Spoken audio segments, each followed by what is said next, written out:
No one saved me a seat at the family dinner. It's just a celebration of success, my sister said. So I ordered pizza, ate alone and watched myself on national news. The next morning, my phone couldn't stop buzzing. I never thought I'd be writing this story, but after everything that happened last weekend, I need to get it off my chest. Some of you might have seen me on the news, but you don't know the full story. Trust me, it's worth the read. My name is Sarah, and I'm 28 years old. I work as a research scientist for a biotech company in San Diego. For the past 4 years, I've been part of a team developing a groundbreaking treatment for a rare childhood disease called Batten syndrome. It's been my life's work, 16-hour days, missed holidays, canceled dates, the whole shebang. But it was worth it because we were making a real difference. My family has never really understood my career. My parents, Linda and Robert, are both retired teachers who think anything more complex than a high school chemistry class is showing off. My older sister Emma works in marketing for a local car dealership and has always been the golden child. She's married to Dave, has 2 kids, and lives the suburban dream that my parents always wanted for both of us. Emma has always been competitive with me, but it got worse after I got my PhD. She'd make little comments about how I was too smart for my own good or probably too busy with my fancy job to care about family. The thing is, I did care about family. I showed up to every birthday party, every school play, every graduation. I just happened to also be passionate about my work. 3 weeks ago, everything changed for me professionally. Our research team achieved a major breakthrough. We successfully completed phase 2 clinical trials, and the results were incredible. Kids who had been deteriorating rapidly were stabilizing, some even improving. The FDA fast-tracked our application for phase 3 trials, and the NIH had been quietly reviewing our data for potential additional funding support. It was the kind of news that makes you cry happy tears in the lab bathroom. The story got picked up by a few medical journals, then some science blogs, and eventually made its way to local news. Nothing huge, but enough that people in my field were talking about it. I was proud, really proud, but I tried to stay humble about it. I called my parents to share the news, thinking they'd be excited. "That's nice, honey," Mom said in that tone she uses when she's half listening. "Emma just got promoted to senior marketing coordinator. We're so proud of her." I felt that familiar sting but pushed it down. This was bigger than a promotion, but I didn't want to make it a competition. "That's great about Emma. But Mom, this treatment could help save children's lives. I'm sure it's very important to you, dear. Oh, your father's calling me for dinner." That should have been my first warning sign. A few days later, Emma called me. She was unusually cheerful, which always made me suspicious. "Sarah, I heard about your little science project making the news. That's so cute." "It's not a little project, Emma. We're talking about a treatment that could help kids with a fatal disease." Right. Well, speaking of achievements, Dave and I wanted to invite the family over for dinner this Saturday. We're celebrating my promotion, and I thought it would be nice to have everyone together. I was touched that she was including me. "That sounds wonderful. What time should I come over?" "Oh, 6:30. Just bring yourself. I've got everything covered." "Are you sure? I could bring dessert or wine or..." "Nope, just yourself. See you Saturday." Saturday rolled around, and I was actually excited. I'd been working so many late nights that a family dinner sounded perfect. I dressed nicely but not too formally, brought a bottle of Emma's favorite wine anyway, and drove to her house in the suburbs. When I pulled up, I could see through the big front windows that the dining room was full of people. Emma and Dave were there, obviously, along with my parents, Dave's parents, Emma's kids, and what looked like several other couples I didn't recognize. The table was beautifully set with Emma's wedding china and fancy cloth napkins. I knocked on the front door, and Dave answered with a big smile. "Sarah. Great to see you. Come on in." I walked into the dining room, wine bottle in hand, and immediately felt something was off. Everyone was already seated around the table. Every single chair was occupied. I stood there for a moment, looking around confused. Where should I sit?" Emma looked up from her spot at the head of the table, and I swear there was a flash of something in her eyes. Not surprise, but satisfaction. "Oh gosh, Sarah. I totally miscounted the chairs. We have exactly enough for everyone who RSVP'd. But you invited me. I'm here." "I know, and I'm so glad you came. You can just grab a chair from the kitchen." I looked toward the kitchen and saw a folding chair leaning against the counter. A cheap, metal folding chair that would put me about 6 inches lower than everyone else at the table. "Emma, you knew I was coming? You called and invited me yourself." She shrugged, that fake innocent expression she'd perfected in childhood. "I guess I forgot to count you when I was planning. It's not a big deal, right? It's just a chair." My parents were sitting to Emma's right, and they were both studiously avoiding eye contact with me. Dave's parents, who I'd met maybe 3 times, looked uncomfortable. The other couples, who I now realize were Emma's work friends, were trying to pretend they weren't witnessing this awkward family moment. Actually, I said, my voice surprisingly steady, I think I'll pass on dinner. Congratulations on your promotion, Emma. I set the wine bottle on the counter and headed for the door. Sarah, don't be dramatic, Emma called after me. It's just a celebration of success. Some of us have real achievements to celebrate. That stopped me cold. I turned around, and everyone at the table was staring now. Real achievements? I repeated. Well, you know. Things that actually matter to people. Not everyone can relate to your little lab experiments. The room was dead silent. Even Emma's kids had stopped chattering. I could have said a lot of things in that moment.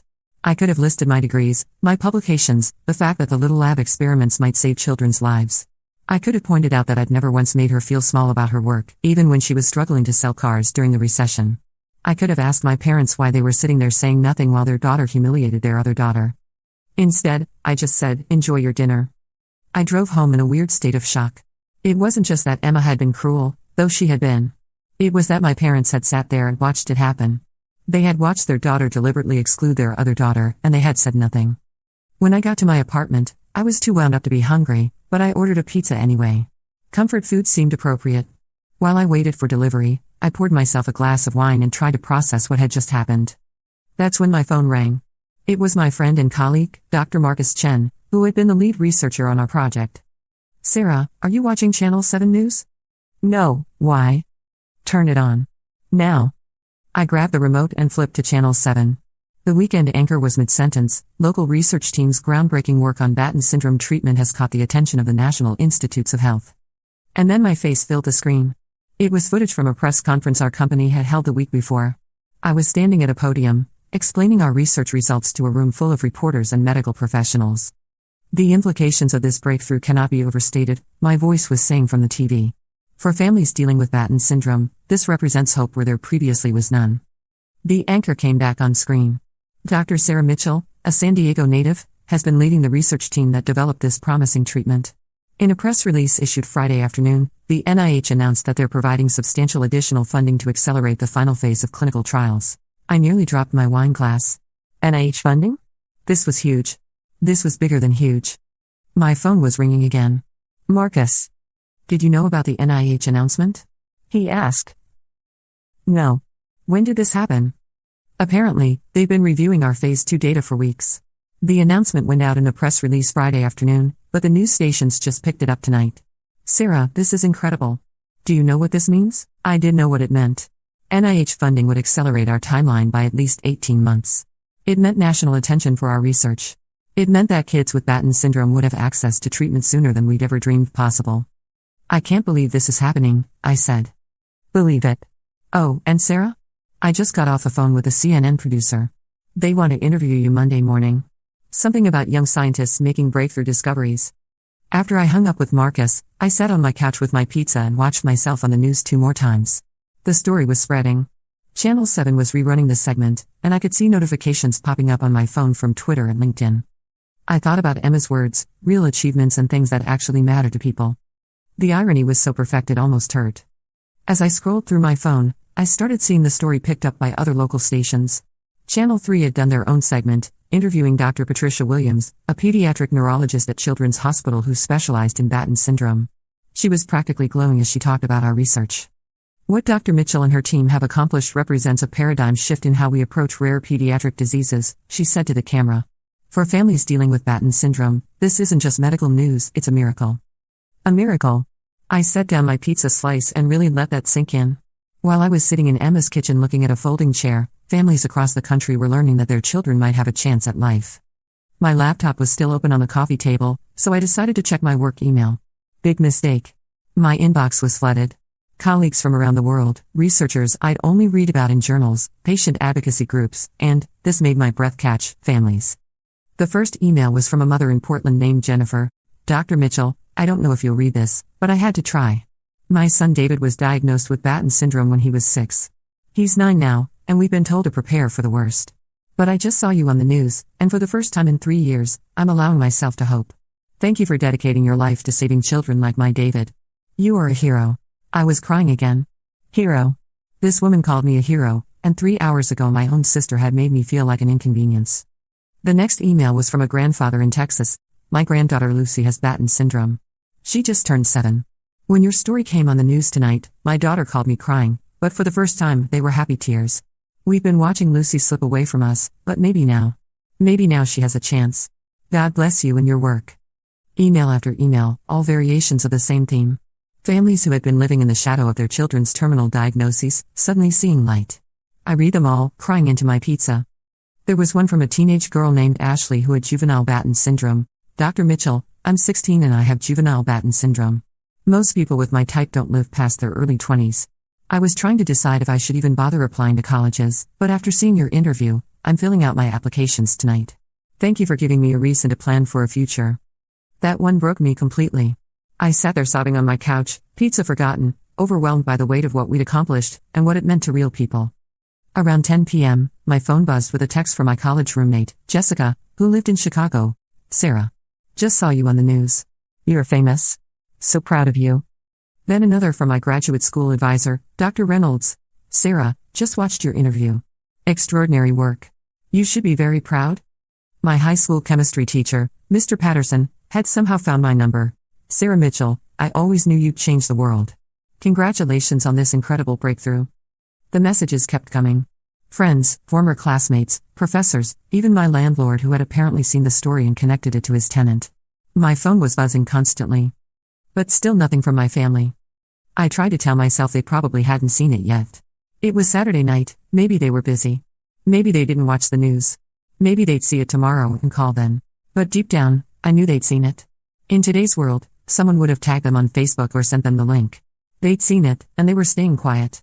That hurt worse than Emma's dinner party humiliation. Around 11 p.m., I decided to check social media properly. I'd been tagged in dozens of posts. The story had been shared hundreds of times on Facebook. On Twitter, people were using hashtags like #BattenBreakthrough and #MedicalMiracle. But what really got to me were the posts from other scientists.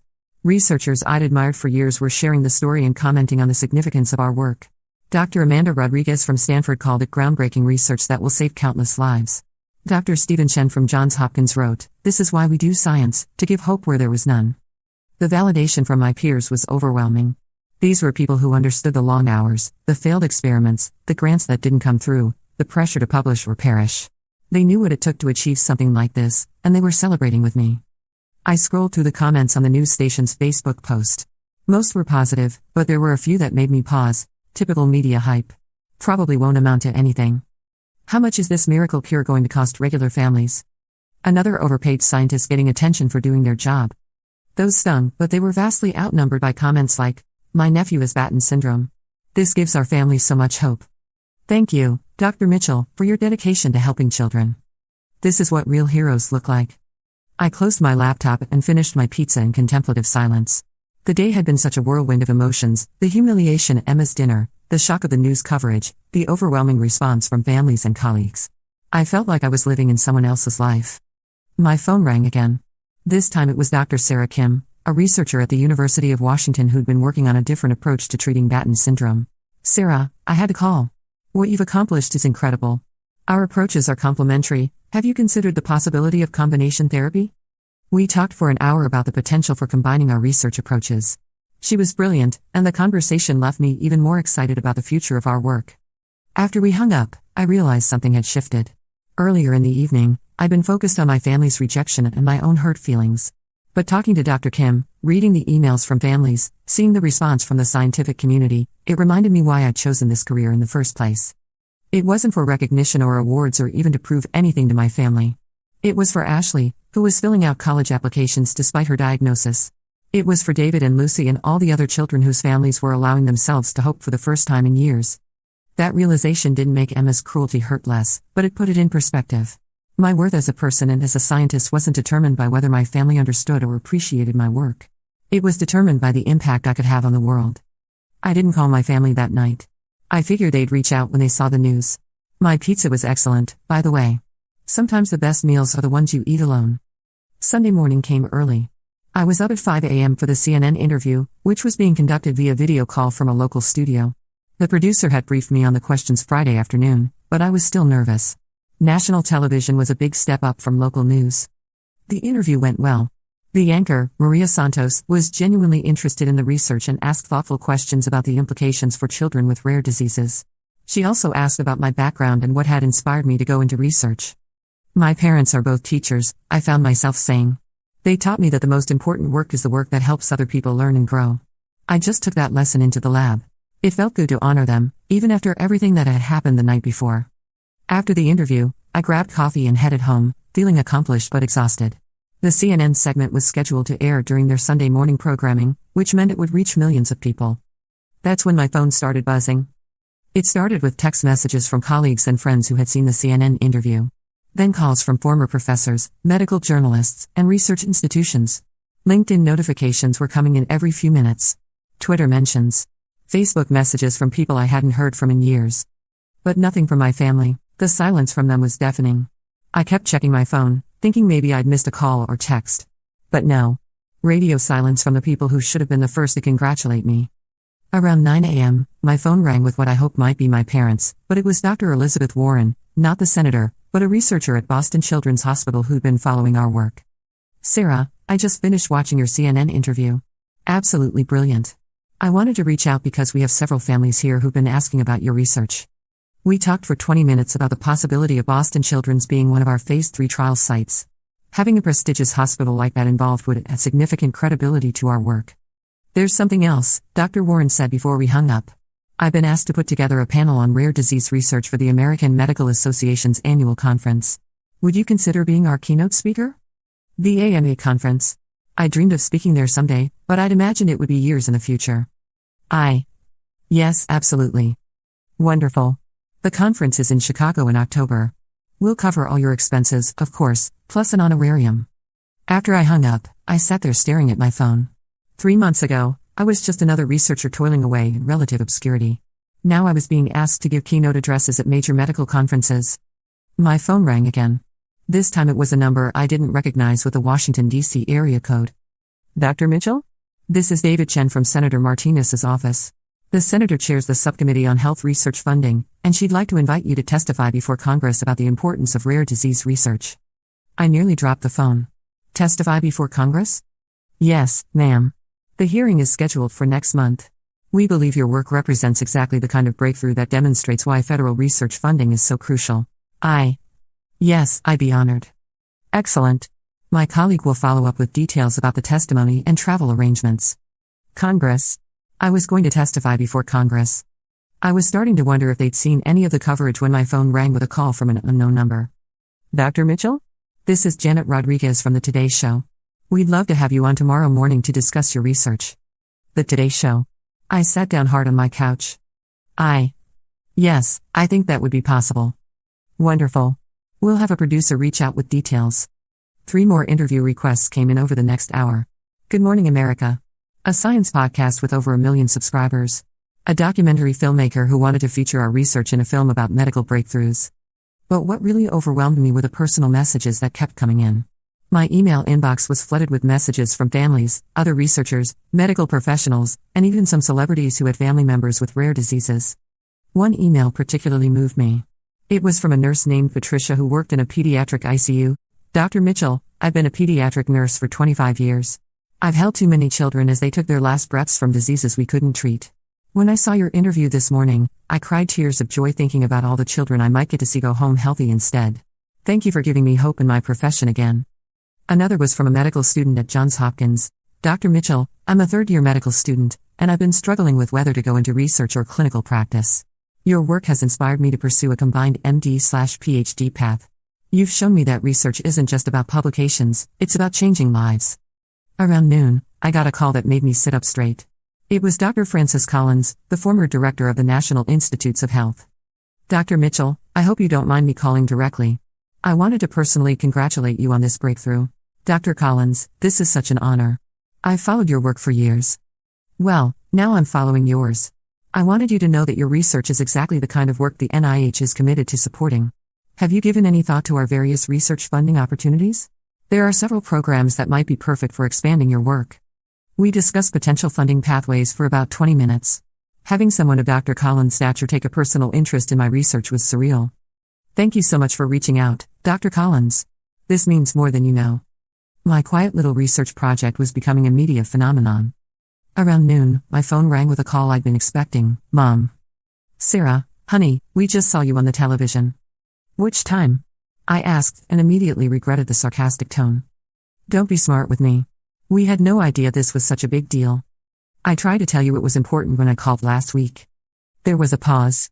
Well, your father and I are very proud of you. Are you? Because last night Emma said my work was just little lab experiments that don't matter to people, and you sat there and said nothing. Another pause, longer this time. Emma was just excited about her own news. You know how she gets. Mom, she deliberately didn't save me a seat at dinner. She made me feel unwelcome in front of strangers, and you watched it happen. Now, Sarah, I'm sure it wasn't intentional. It was absolutely intentional.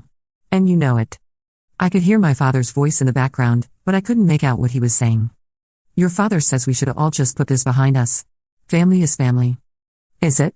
Because I don't feel very much like family right now. Sarah Michelle Mitchell, that is enough. We raised you better than to hold grudges. You raised me to stand up for myself, actually. At least, I thought you did. I hung up before she could respond. An hour later, Emma called. Sarah, I owe you an apology. I waited. I had no idea your thing was going to be such a big deal. If I had known, I obviously would have made sure you had a proper seat. My thing? Your research. The treatment thing. Emma, it was a big deal yesterday too.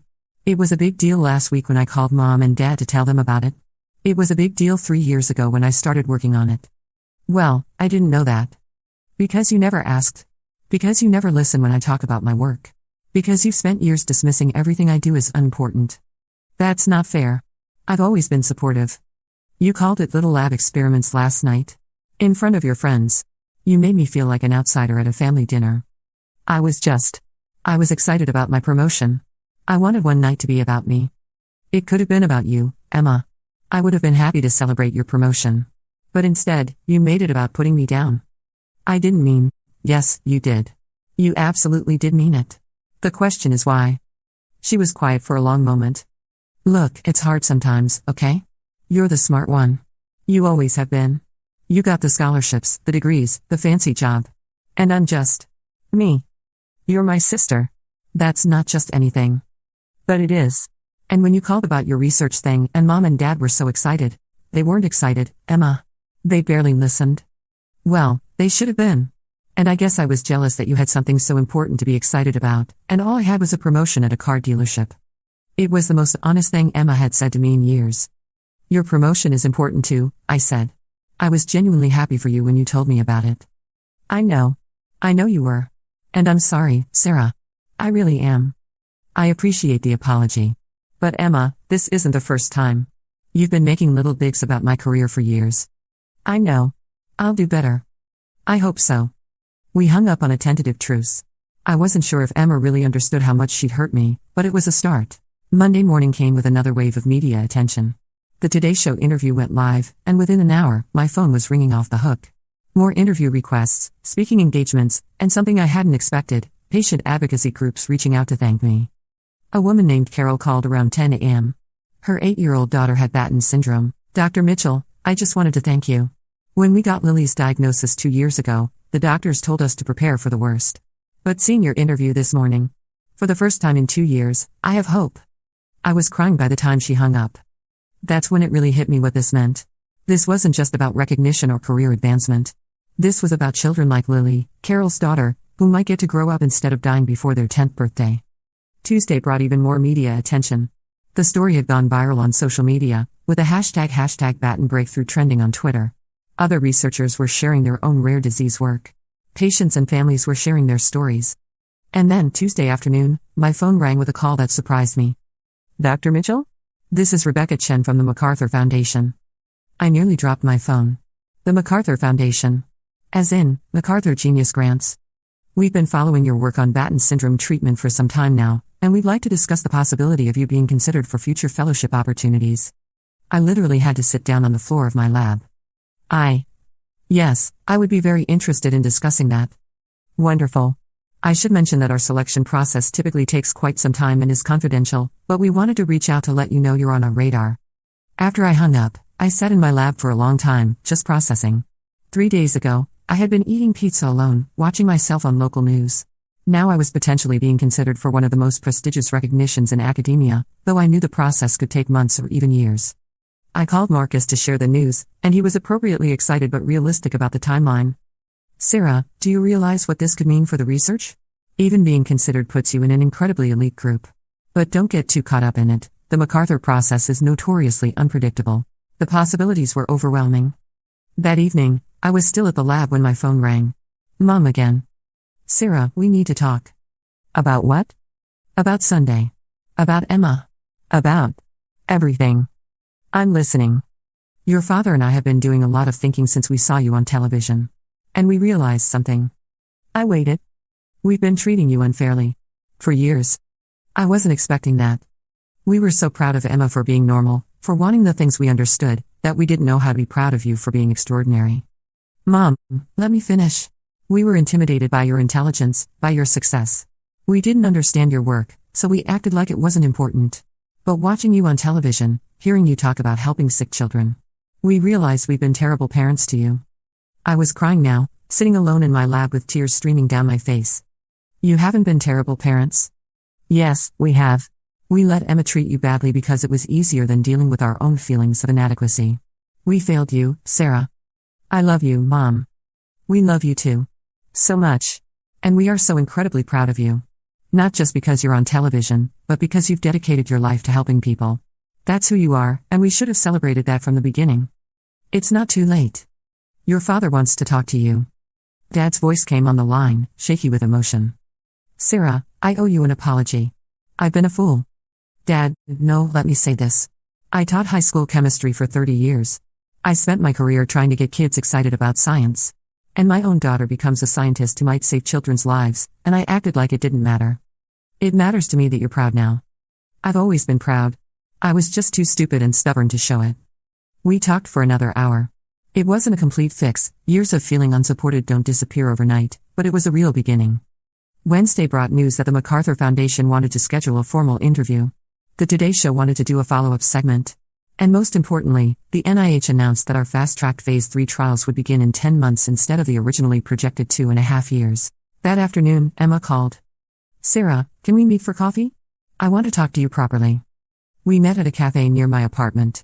Emma looked nervous, which was unusual for her. I've been watching all your interviews, she started. Reading the articles about your research. And I finally understand what you do. Like, really understand it. She pulled out her phone and showed me a video. It was a news segment featuring a family with a child who had Batten syndrome. This little boy, Tyler, he's the same age as my Jake. His mom was talking about how they were just waiting for him to die, and then she heard about your research. She said it was the first time in 3 years that she'd felt hope. Emma was crying now. That's what you do, Sarah. You give parents hope that their children might live. And I called it a little lab experiment. Emma, no, let me finish. I need to say this. I've been jealous of you our entire lives. You were always smarter, more accomplished, more everything. And instead of being proud to be your sister, I've spent years trying to make you feel small so I could feel big. I never wanted to make you feel small. I know. That's what makes it worse. You never did anything but support me, and I repaid that by tearing you down. She wiped her eyes with a napkin. I don't know if you can forgive me, but I want to try to be better. I want to be the sister you deserve. You already are, Emma. You're here, aren't you? We hugged across the table, both of us crying into our coffee cups. Can I ask you something? Emma said. Sure. When you were sitting alone eating pizza on Saturday night, did you know about the NIH funding and all the media attention? I had no idea. I thought I was just having a quiet night at home, licking my wounds. And you weren't angry? You didn't order that pizza thinking about revenge or getting back at us? I laughed. Emma, I ordered pizza because I was sad and hungry. The revenge was purely accidental. That somehow makes it even better. Over the next few weeks, things continued to snowball. The MacArthur Foundation had only said I was being considered, and I knew better than to get my hopes up about something so competitive and unpredictable. But the NIH funding was real and substantial, which meant our research would have the support it needed. More importantly, the first patients for our Phase 3 trials were being recruited.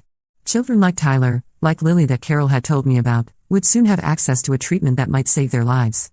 My relationship with my family was healing too. My parents started asking detailed questions about my work, actually listening to the answers.